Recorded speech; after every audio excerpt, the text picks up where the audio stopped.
ला इलाहा इल्लल्लाह का आवाज दूर दूर तक जानी चाहिए।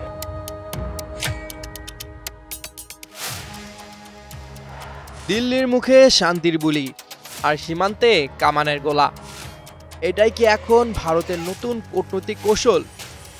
মুখে যুদ্ধবিরতির গান গেয়ে ভেতরে ভেতরে আগুনে ঘি ঢালার কাজটাই যেন করছে ভারতীয় বাহিনী, অথচ আন্তর্জাতিক অঙ্গনে শান্তির ফেরিওয়ালা সাজতে এতটুকু লজ্জা লাগছে না বিশ্বের সবচেয়ে বড় গণতন্ত্রের দাবিদার রাষ্ট্রটির।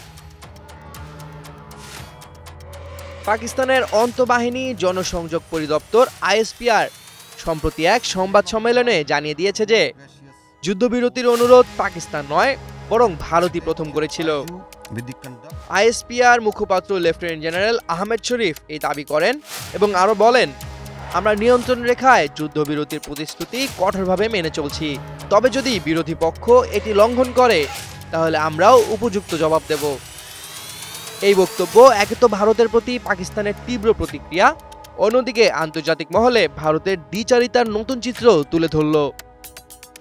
পাকিস্তান স্পষ্টভাবে জানিয়েছে, সামাজিক যোগাযোগ মাধ্যমে ভারতীয় পাইলটের হেফাজতে থাকার যে গুজব ছড়ানো হয়েছিল সেটা ভিত্তিহীন। পাকিস্তান আইএসপিআর নিশ্চিত করেছে, কোনো ভারতীয় পাইলট আমাদের হেফাজতে নেই। কিন্তু একদিকে ভারতের কিছু মহল এই গুজবকে যে কৌশল হিসেবে কাজে লাগাচ্ছিল সেটি সত্যিই হতাশাজনক এবং প্রকৃত তথ্যের প্রতি ভারতের অনীহার দৃষ্টান্ত। পাকিস্তানের air vice marshal Aurangzeb Ahmed বলেন, পাকিস্তান ভারতীয় সামরিক স্থাপনা এবং তথাকথিত সন্ত্রাসী প্রশিক্ষণ কেন্দ্র ধ্বংস করেছে। এমনকি আকাশযুদ্ধে ভারতীয় বিমান বাহিনীকে ৬-০ ব্যবধানে পরাস্ত করার দাবি করেন তিনি। পাকিস্তান যে এখনো যুদ্ধের জন্য প্রস্তুত তাও তার বক্তব্যে ফুটে ওঠে। পাকিস্তান যে এখনো শান্তি চায় তারও প্রমাণ পাওয়া গেছে।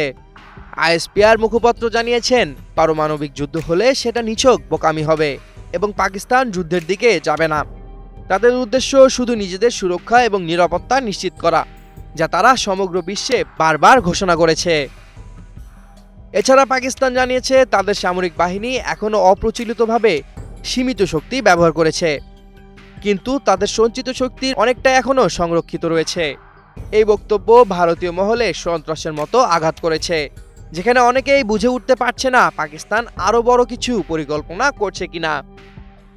সামিউল জয়, ২১ টেলিভিশন।